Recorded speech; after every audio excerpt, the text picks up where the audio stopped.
Hi everyone, మన topic of interest is DVT because post Covid DVT cases చాలా ఎక్కువ అవుతున్నాయి.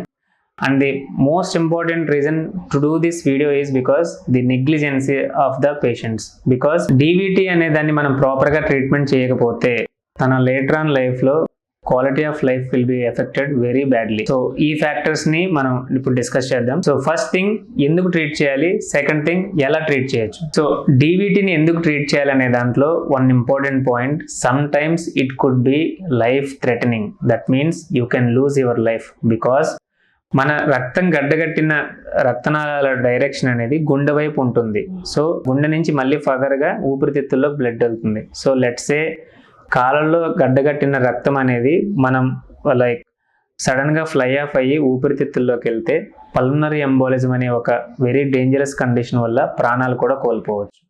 సో అప్రోప్రియేట్ ఇంటర్వెన్షన్ అనేది అవసరం. సో డీవీటీ అంటే మీ అందరికీ తెలిసిందే అంతర్రక్తనాళాలు అంటే కాల్లో ఉన్న డీప్ వెయిన్స్ అనేవి అంత రక్తం గడ్డగట్టిపోవడం. సో ఇది కంప్లీట్ గా చెడు రక్తనాళాలకు సంబంధించిన డిసీజ్. సో మీకు చెడు రక్తనాళాలు అన్ని గడ్డగట్టిపోతే మరి కాల్లో నుంచి వెళ్లాల్సిన చెడు రక్తం అంతా మరి గుండెకి ఎలా వెళ్తుంది? సో అలాంటప్పుడు మనకి ఏమవుతుంది అంటే this could be lead to very bad side effects in later on life, like gradual గా స్వెల్లింగ్ రావడం, కాలు నలుపు మారడం, లేదా దీన్ని పిగ్మెంటేషన్ అంటాం, తర్వాత దురద మొదలవడం, రికరెంట్ గా అల్సర్స్ ఫామ్ అవడం, అవి హీల్ అవ్వకపోవడం, ఇలాంటి చేంజెస్ అన్ని మీరు లేటర్ ఆన్ లైఫ్ లో చూస్తారు. సో కలెక్టివ్లీ దీన్ని అంతా కలిపి పోస్ట్ థ్రాంబోటిక్ సిండ్రోమ్ అంటారనమాట. సో ఇదంతా మీకు అవసరమా?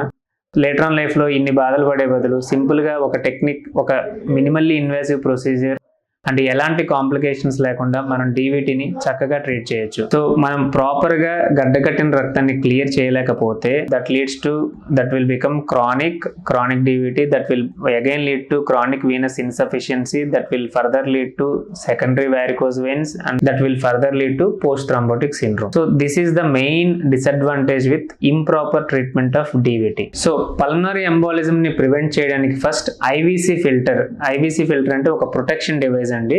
ఈ ఐవీసీ ఫిల్టర్ ని మనం యూజువల్ గా కిడ్నీల కింద భాగంలో డిప్లాయ్ చేస్తాం. సో దట్ ఇది మెయిన్ గా గడ్డగట్టిన రక్తాన్ని ఫ్లై ఆఫ్ అవ్వకుండా చేస్తుంది. సో ఇది పల్మనరీ ఎంబాలిజం ని ప్రివెంట్ చేస్తుంది. అండ్ లేటర్ ఆన్ మనం mechanical thrombectomy or catheter directed thrombolysis చేయొచ్చు అనమాట.